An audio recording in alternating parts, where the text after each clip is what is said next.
Ernest Nkwocha is an exceptional sculptor who transforms used tires into amazing sculptures. He has been utilizing used tires as a way to clean the environment and a means of sensitization in Lagos, Nigeria. His amazing work was recognized by BBC Africa in 2018. My name is Nkwocha Ernest. I'm a tire sculptor. I'm born and bred in Ajigule.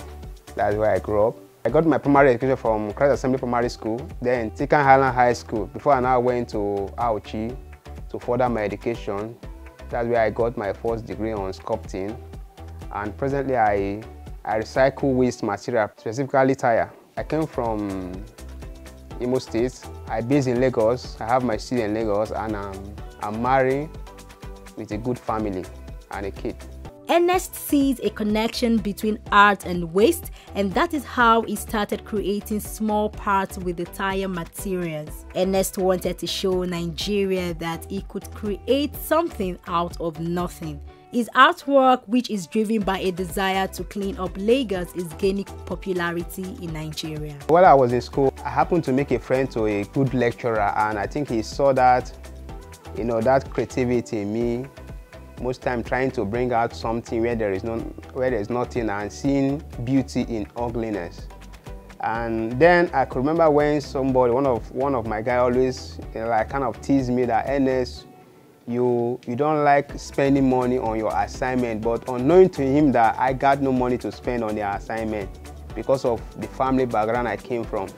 So most times I go to the dump site to pick some waste, some garbage, to recycle them and use them for my assignments, and I think it's all good.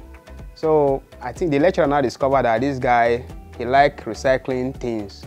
So he brought me close to himself. Then we start trying to look for how to get things done, and I think this tire, that was the assignment he gave us. But my fellow classmates, they debunked the idea that it's impossible. So I went ahead and I was doing it on my own, which we didn't accept on doing the assignment. But I felt that it's possible, so I took it upon myself. So I started trying to look how I can make something out of this discarded material, because as me, I see it as raw material now, so I don't see it as waste material. So I was just doing it then, and he was documenting it. So that's how I was able to come out with the first, tire sculpture I did. So since I came back to Lagos, and then I was sewing tire. I have to fabricate needle with twine to sew this tire, and it was kind of rigorous.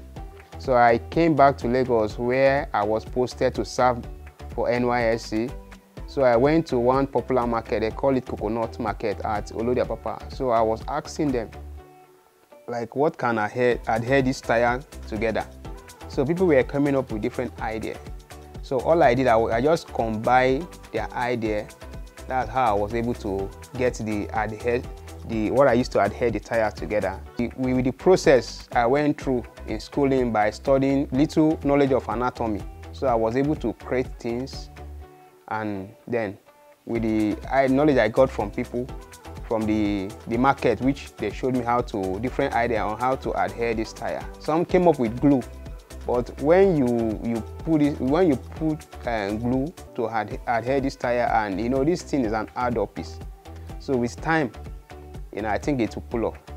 So that's where I came up with the rivet pin I'm using presently now to get this thing done. For years now, the Lagos-based artisan has been transforming discarded used tires into an amazing work of art. His uniqueness and unconventional art is also helping in addressing the waste challenge in Lagos, a city which generates over 13,000 metric tons of refuse on a daily basis.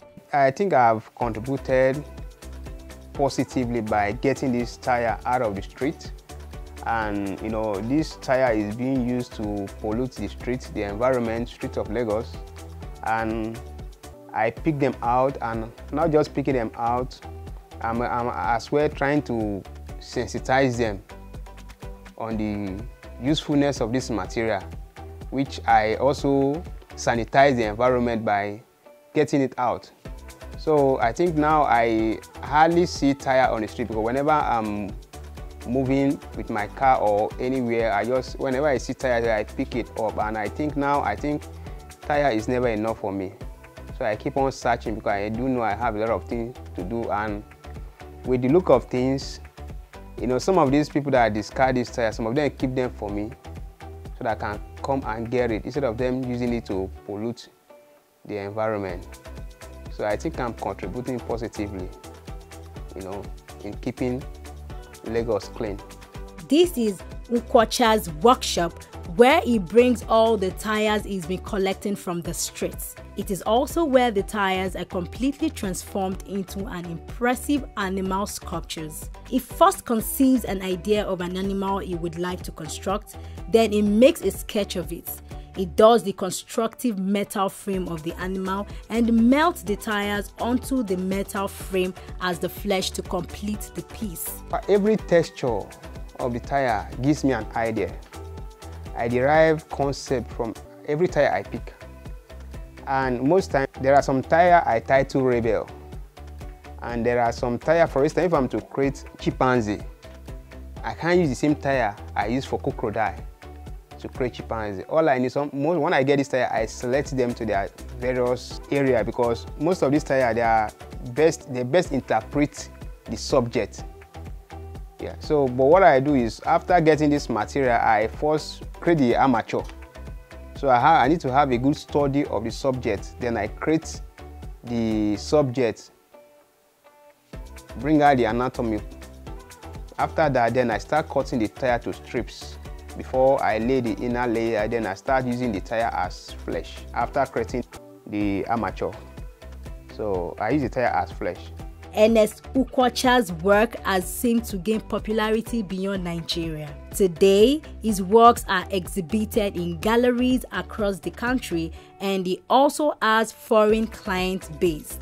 I feel more courageous, because they are trying to, in a way, make me understand that I'm doing something great. So I feel more strong, feel more energetic because of the comment and my fans. So I think I feel more, it gives me strength, seeing what you are doing, people are appreciating what you are doing, so it gives you more courage to keep doing more. Most of my clients are outside the country, from Europe, America, so that's where I think 80% of my clients are from outside Africa. Nkwocha urges government to make upcycling effective in the country so as to keep the environment clean. One of the ways to make it more effective is to create awareness. And one of the ways to create awareness, because I can't do it all alone, is the government to come to and put a program like annual exhibition on upcycling, where you bring the people to see this exhibition so that they can capture their interest, and they will understand that nothing is waste. Like if you look at my studio, you see even pure water, nylon, different things. I don't dispose anything, because one day I might think of what to do with it. So if the government can put a program which we finance exhibition, annual exhibition, maybe 2 or 3 in a year, at least create a publicity where people will come and see this.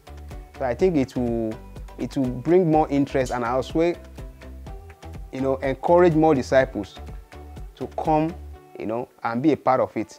So I'm not the only one working on recycle. There are other artists dealing on recycling. So they can invite me, I work with tire, other people that works with cellophane, other people that works with junk automobiles. So if they keep on putting a program like 1 or 2 in every year, or 2 or 3, not even 1, I think it will create more awareness. And as well, let them introduce it as a subject in this secondary school. So I think this will go a long way too, if they can put it as a subject in the secondary school. So like the children at that early age, you have to catch them young. So make them to realize that nothing is waste. You can get something out of nothing, and there is beauty in ugliness. Indeed, Ernest Nkwocha is a budding star. Will you follow Ernest's path in upcycling used materials into amazing work of art?